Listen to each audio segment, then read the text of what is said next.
تو کہا اگر تم اپنی جانوں پہ ظلم کر بیٹھو تو میرے محبوب کی چوکھٹ پہ آ جاؤ. اور یہ حضور کی حیات طیبہ میں بھی تھا، ظاہری حیات میں بھی، کہ حضور کے پاس جائیں جب اپنی جانوں پہ ظلم کر بیٹھے، جس طرح حضرت ابو لبابہ سے ہوا. آج مسجد نبوی کے اندر ریاض الجنہ میں ایک ستون ہے جس ستون کا نام ہے استوانۃ ابی لبابہ وتعرف بالتوبہ، معروف ہے ستون توبہ کے نام سے. حاجی جب جاتا ہے تو اس کی خواہش ہوتی ہے ریاض الجنہ میں جگہ مل جائے. ریاض الجنہ میں چلا جائے تو اس کی عرض ہوتی ہے کہ استوان ابی لبابہ کے پاس 2 نفل مل جائیں توبہ کے. یہ حضور کے مصلی سے حجرہ عائشہ کے درمیان میں پڑتا ہے. ابو لبابہ سے ایک معاملہ ہو گیا، بنو قریظہ کو انہوں نے ایک راز بتا دی، اس طرح اشارہ کر کے کہ تمہاری گردن کاٹ دی جائے گی. یہ غزوہ احزاب کے بعد پھر خود ہی انہیں احساس ہوا کہ مجھ سے غلطی ہو گئی ہے، تو انہوں نے اپنے آپ کو ستون کے ساتھ بندھوا دیا اور کہا کہ جب تک میری توبہ نہیں ہوگی اتنی دیر تک یہیں بندھا رہوں گا.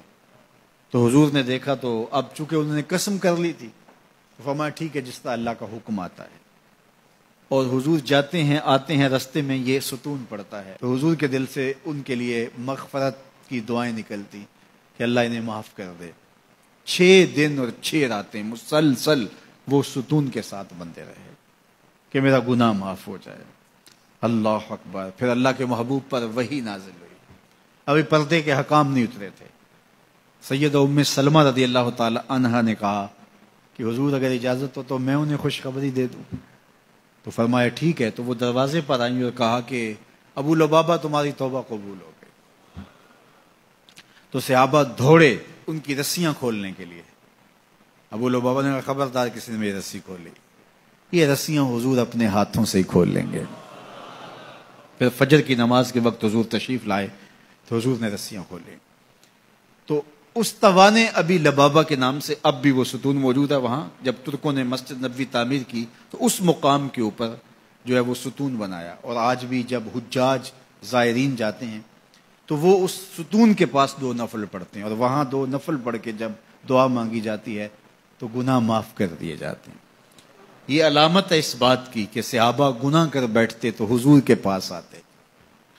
اب حضور کے وصال کے بعد بھی یہ عمل صحابہ میں جاری رہا، تابعین میں جاری رہا، بعد میں آنے والوں کے لیے جاری رہا، اور آج تک امت وہاں جا کے حضور سے شفاعت کی طلبگار ہوتی ہے اور اپنے گناہوں کی معافی اللہ کے حضور کے وسیلے سے طلب کرتی ہے. صاحب مدارک نے لکھا اسی آیت کریمہ کے تحت کہ حضور کے وصال کا 2 یا 3 دن تھا.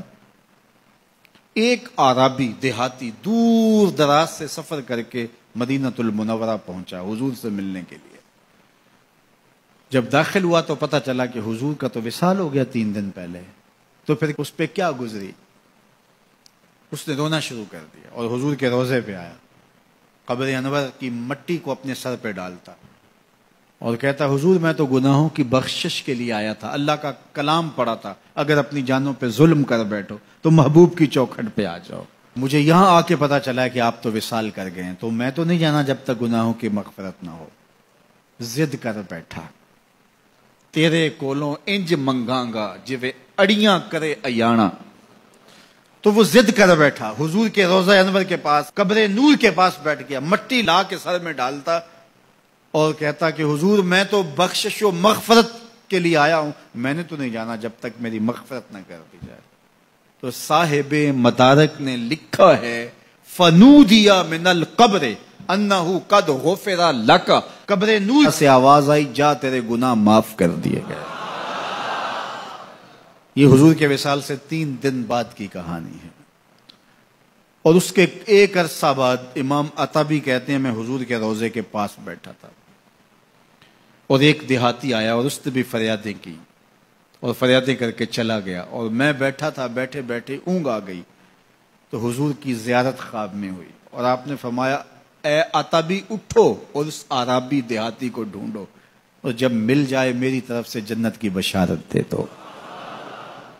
مجرم ہو تو منہ اشکوں سے دھوتے چلے آؤ، مجرم ہو تو منہ اشکوں سے دھوتے چلے آؤ، آؤ در تواب پہ روتے چلے آؤ. قرآن میں مذکور ہے بخشش کا طریقہ، سرکار کی دہلیز سے ہوتے چلے آؤ۔ کہا جرم کر بیٹھو تو محبوب کی چوکھٹ پہ آ جاؤ، پھر کیا ہوگا؟ لَوَجَدُ اللَّهَ تَوَّابًا رَحِيمًا۔ تم تو گناہوں کی معافی لینے آئے تھے لیکن محبوب کو ساتھ لے آئے ہو، لہذا وسیلہ حضور کا ڈالا ہے تو گناہ تو معاف ہوں گے ہی ہوں گے، اضافی رحمتیں بھی عطا کر دی جائیں گی۔ اللہ اکبر، کرم نوازیاں ہو جائیں گی۔ تو ان کے در پہ حاضری سعادت مند لوگوں کا عمل اور وظیفہ رہا ہے۔